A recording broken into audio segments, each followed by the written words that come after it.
beneath a dark, pungent alley, in a dark, sweaty pub, Abigail is again sketchbook subject, lusted object, as eyes follow her from table to bar to table.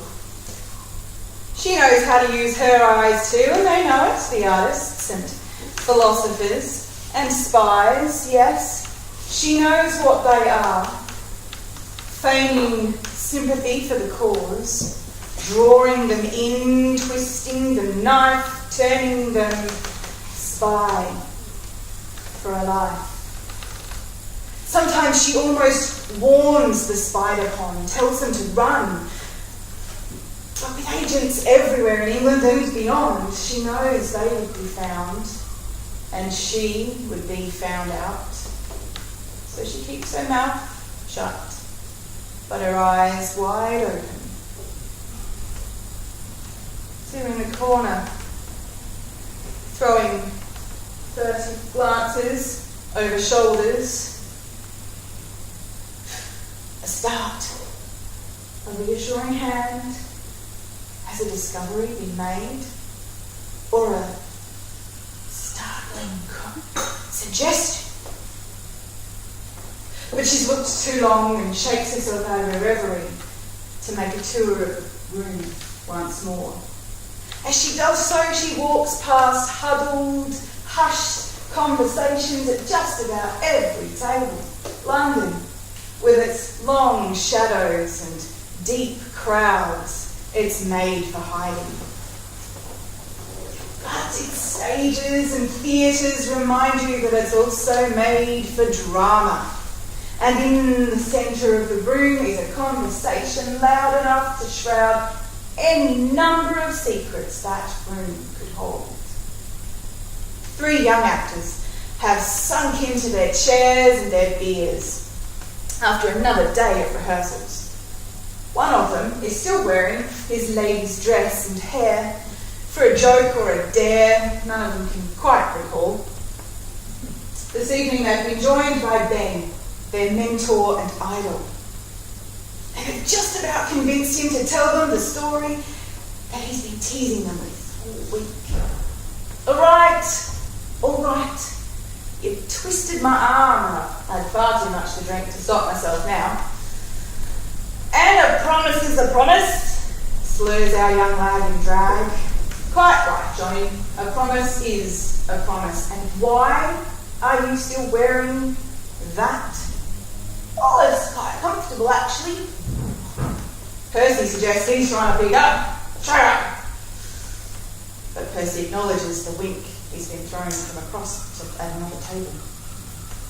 Hey, do you want to hear the story or not? Yes, Ben, yes, sorry. Well, right, Ben begins. Our story takes place in a land not so very far away, in a time not so very long ago, when the Queen was mad and disagreeing with her could cost you your head. Our two heroes of the story form an unlikely alliance. Kit is a Cambridge lad. Not outstanding academically, but outspoken and needing to get himself out of some powerful bad books and into their good books. Will is an actor in London from a Catholic family. Important information depending on who has it. Knowledge and power, boys and girl. Never underestimate its importance and its connection. Hey! Johnny belatedly, but half-heartedly objects. The spy masters were in Cambridge, recruiting. And it gave Kit the idea that gathering information might distract the spy masters from the information they had on him, and he would get himself out of trouble. The trouble was, Kit, being outspoken, was not going to find it easy to infiltrate the circles where he would gather valuable information. He would need someone to help him to get in. running through the list of his colleagues in the acting biz, he decided that Will would be his man. From a Catholic family, he could help create the characters and the cover story to help them get in, even if he wasn't the greatest actor that London stage had ever seen. Ben was momentarily distracted by somebody apparently coughing violently, choking on a hazelnut at the bar. Will would probably have preferred to stay out of the religious debates, but the plagues had shut the theatres in London. He didn't really want to go home, and for an actor, money's always enough incentive, and Kit promised plenty of that. And with that, Kit convinced Will, the two of them convinced the spy masters, and they were sent spying. They took their time and circled around and eventually infiltrated a monastery on a hill not far from the coast. It was thought that through this monastery passed refugees from England of the old faith, passed information and plans for revolution. Not too long in to building their relationships with the brothers, praying alongside of them, scrubbing floors beside them, tending the garden with them, they realised that yes, there were people coming and going quite often. They heard whispers of plans and revolutions. This was a treasure trove of information. This would get them what they'd been promised. But how to get the information out to England so that they could be paid? They asked around, but our boys had gone too far, asked several questions too many. For in the meantime, information and people had come from England with no knowledge of two young students fleeing in exile from England.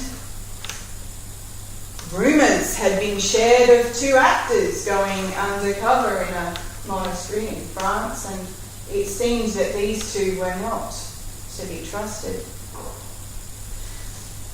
Will and Kit began to find it very difficult to meet alone. There was always a priest scrubbing a well-polished floor, tidying a very neat and tidy library shelf. Any time they wanted to communicate, the watchers became the watched. And eventually, they dropped a letter into the mailbag, but they were seen. The letter was retrieved and it was read, and the information that was contained between the lines that were written was deciphered. The brothers took their suspicions and their evidence to the head priest. And one evening it took them several hours to convince him. No man likes to admit he's been wrong. And the head priest had become quite fond of these two English students, one of them in particular, but he could not deny it for long. And the brothers left that room with plans for an inquisition and maybe even some torture the next morning in a not very Christian show of drooling for revenge. At this point, Henry pipes up. I'm not surprised. Percy yells at him. Henry! Oh! Percy has noticed that the conversations around the room have stopped. And those who are gathered in the pub have become rather a large and intrigued audience for Ben's story. Henry lowers his voice, but not the intensity. Well, we know the violence, says Ben. Meted out on them. We've seen it with our own eyes here in London.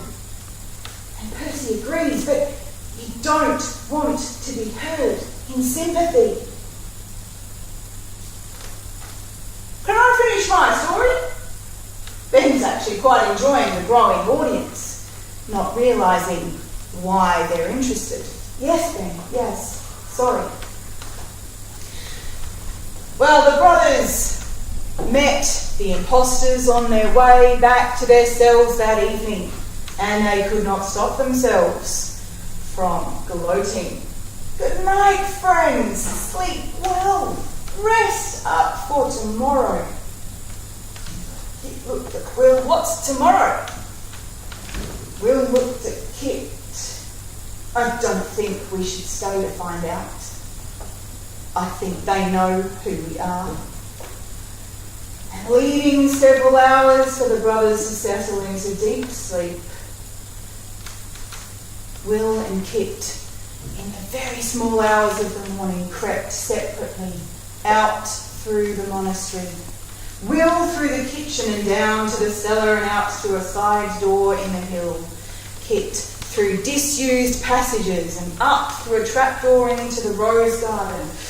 But as he crept along the shadows, he saw a shadowy figure across the way, and by the time he got out of the gate and around to meet Will, he was panting. I've been seen, your friend, he saw me, we have to run. And run they did, down the hill, tumbling and bumping their way towards the ports, discarding their priestly garments and making it there in time for the first ship to England.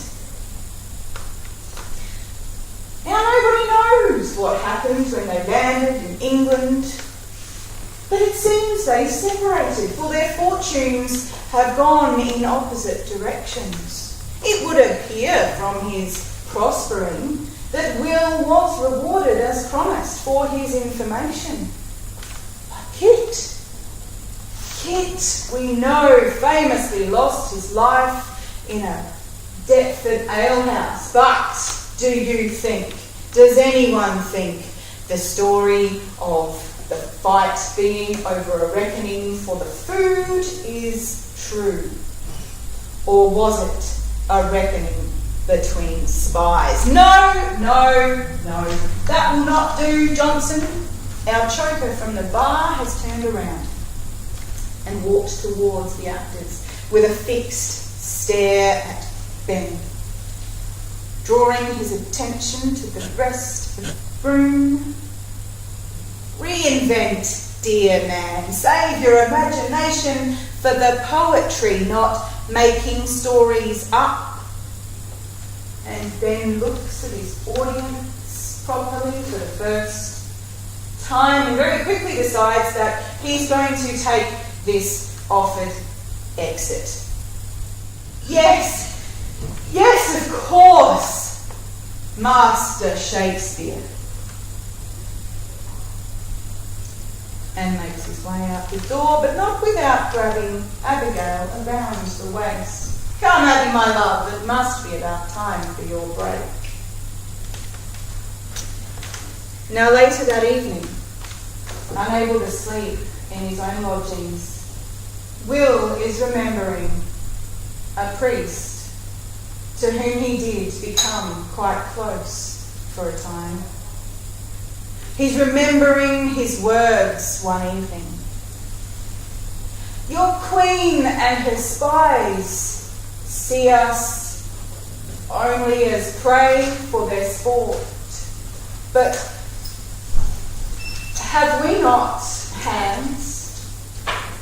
Have we not hearts and other organs? Are we not afflicted with the same illnesses? Are we not healed with the same means? If you prick us, do we not bleed?